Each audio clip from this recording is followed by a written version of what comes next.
GameSpot's continuing coverage of E3 2014. I feel like I've been here since the dawn of time, but sadly, the show must end soon. But not before we got a bunch of great games on. Battlecry, EA Sports UFC, hell bunch of games. But right now we got John Ribbons from Roll 7, my friend. Hey man, good to see you. Good to see you. Good to see somebody from London. I miss it. I was there for 4 years. I miss it. I've only been gone 2 days. In fact, the last time I met you was at PAX East. Yes. You're showing off Not a Hero. You guys have made Ollie Ollie before. Indeed. When I saw it there, it was right beside the hotline booth, and it seemed like a load of people were watching your game. We're like, this looks really interesting. It was one of those like, I hope they do well. And then, lo and behold, PlayStation 4 and Vita. Yes. It's worked out pretty good. Did you guys, has that been part of the plan for a while? Did you guys know you were going to be on PlayStation? Or? Well, it's been interesting because obviously we did Ollie Ollie with Sony, and then we're doing Not a Hero with Devolver. And I think they were talking, and we were talking. So it's nice that it's kind of all come together, and all the people that we've been working with that have been helping us out are actually now working together at the same time. Well, okay, a lot of people probably know about Ollie Ollie, so we're watching Not a Hero right now. So explain for the folks at home the sort of nuts and bolts of what we're playing here. Okay, so Not a Hero is a 2D cover-based shoot 'em up. So basically, it's all about sliding, taking cover, shooting, and like managing your ammunition. It's called Not a Hero because like you're basically not that much more powerful than the guys you're fighting against. So you gotta be really strategitic, and you gotta be really careful because you die super fast. You can pick your character here. I see Jesus is there. There's Jesus, Clive, Steve. Is that the Jesus? That's kind of a Big Lebowski reference. The pink spandex. Cletus, it's pretty Cletus, good. He's a hillbilly with a shotgun. Oh, we're gonna see a bit of him now. So they all kind of play with that mechanic of like slide and shoot and reload. So Cletus has got a shotgun. He can like shoot doors off hinges, send doors flying into people and like knock them over, and then run in and execute them and stuff like that. All right, so you're trying to get to the top of the building, I'm guessing. How's this cover working? The objectives like vary in each mission. So sometimes you're like collecting stuff, sometimes you got to assassinate people, sometimes you just try and wipe out everyone in the whole building. And it kind of varies up. Sometimes you're coming in from the bottom, you're trying to get to the roof and get to a helicopter. Other missions, you're actually starting in the building and it's being like raided by SWAT teams or like raided by assassins, and you kind of got like a horde mode thing where you're fighting people. How many times can you get hit before you're done? So there's like tiny little dots underneath the player. You can get hit 4 times, but basically, like if they've got a machine gun, they hit you, you're pretty much dead. Like you got to use cover all the time. So are you popping into cover automatically, and then when you hit fire, he's like jumping out and doing it? Yeah. So you've got this like you hit Z and you slide, and if you touch anything you can hide behind when you're sliding, you'll just take cover and hide straight away.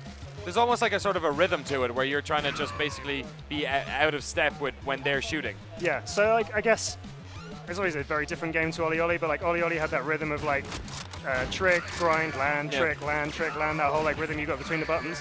It's quite similar with Not a Hero. You've got this like slide, cover, pop, shoot, slide, cover, pop, reload, that kind of thing. Were you working on the two of them concurrently? Because they're, both in terms of how it looks and in terms of the general feel, it's almost like you learned a lot while making Ollie Ollie that probably went into this. Well, yeah, it's interesting. Like we started, made prototype for Ollie Ollie back in 2012. And then we sort of signed that with Sony.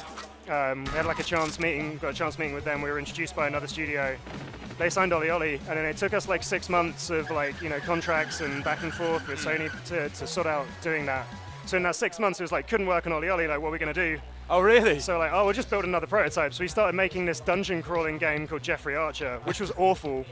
And then we put a guy with a gun in it. Yeah, okay, you might get this working reference. title? Yeah. So we started we made that, it was awful. We added guns, and then it basically became Not a Hero.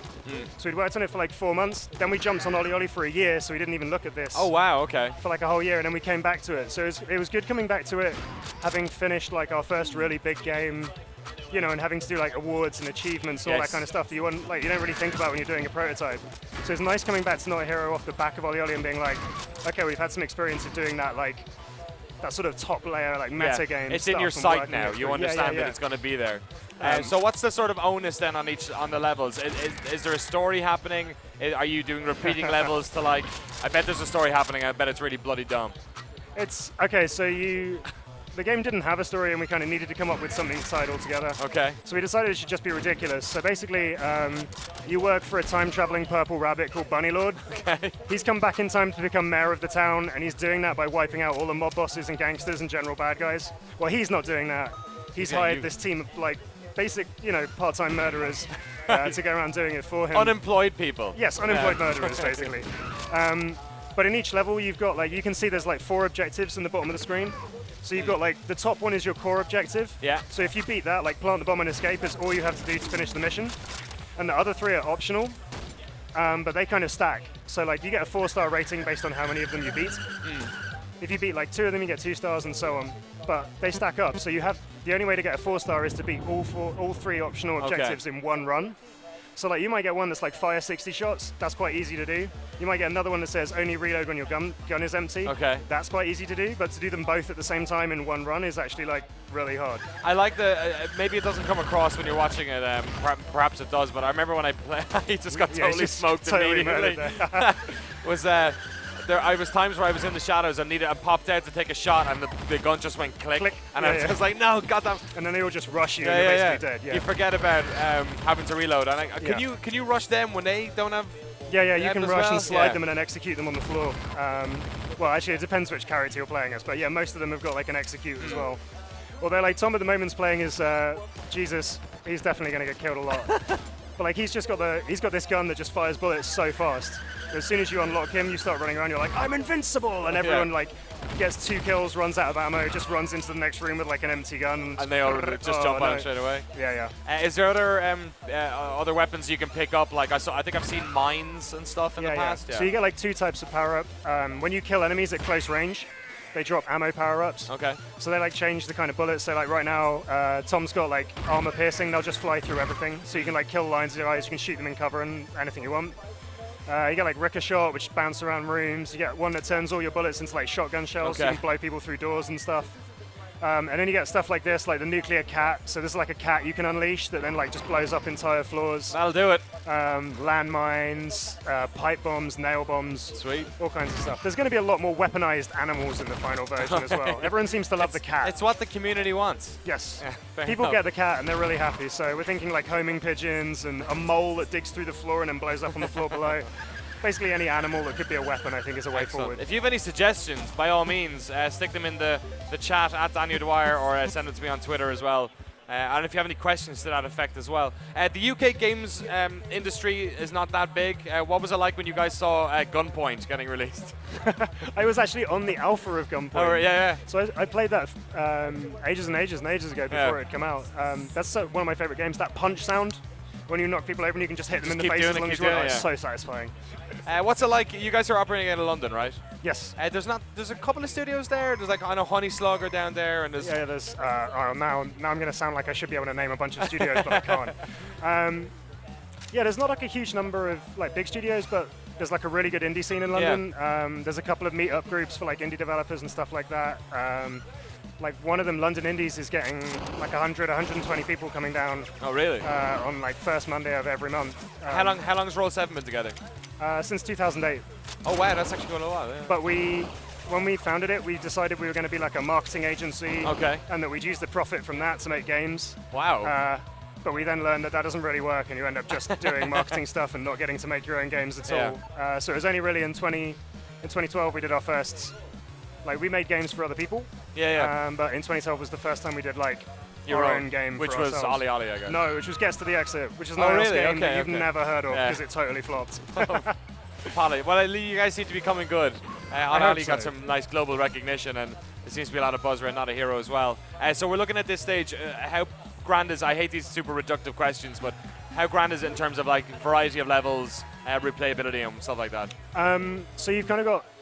There's going to be 4 districts in the city, so you play through that challenge system where you've got 1 primary and 3 optional ones. Yeah. So if you beat a district just beating the primary objectives, at the end of that district you unlock a new character. Cool. You can then go back, and if you can perfect every level, so like 4-star every single level in that district, you unlock another character. But some of those challenges are set up so that you kind of need to go play through a bunch of levels, unlock a new guy who's got a specific skill, and then come back to an earlier level, and it's much easier to beat it with that guy. So like Jesus, he's playing as Steve right now. But like Steve ain't no messiah. Steve didn't die for anyone's sins. Steve's like the first guy you get. He's actually super rubbish, but he's still my favorite character. Actually, in this level you get like a buddy, so you're actually running around with Bunny Lord, like your employer. And this thing, just like, reading the paper. Well, we had like a bug. We couldn't get the AI to work properly and actually make him follow you. But it was super. I hate games where like the AI is just annoying. Like guys get lost. So instead of just having him bug out, we just make him read a newspaper until you go back and find him. That's pretty good. Go and get him, Tom. You should leave down the phone. There you go. Come on, bunny. There you go. Much better. You guys are making some really interesting games that they're almost, I hate the term, but like the snackable. I heard somebody say yesterday. Snackable games. Like ones that you can kind of sit there. Like Ollie Ollie was very much I'm gonna pick this up and play it for about 5-10 minutes. Yes. Great. Sit down, and then like next day, 5-10 minutes again. Like this seems very similar. Is that a reason in relation to the size of your team, the way you like to design games? I think it's something that happened inadvertently. I don't think we kind of set out to go, we'll make games you can play while you're having a poo. And then you'll end up sat there for like 3 hours games. instead. Yeah, it's all right. But I think that's kind of what we've ended up doing. Like, I really enjoy games where like there's like a high level of challenge, but you don't feel so bad about dying because you're like straight back in and you can just keep going. So yeah, I think this has become our thing. We didn't mean it to happen, but it's happened apparently. Excellent. So this is coming out on PlayStation 4 and PlayStation Vita? PlayStation 4, PlayStation Vita, and then PC, Mac, Linux. Oh, as well? Yes. Will it be day and date, both PlayStation and PC? It's going to be, I think it's going to be Steam slightly before, and then it will be PS4 and Vita after that. You guys haven't got any early access or stuff like that going on in this? It's just going to when it's out, and then you can play. Awesome. So when is it out? Do you guys actually have a date yet?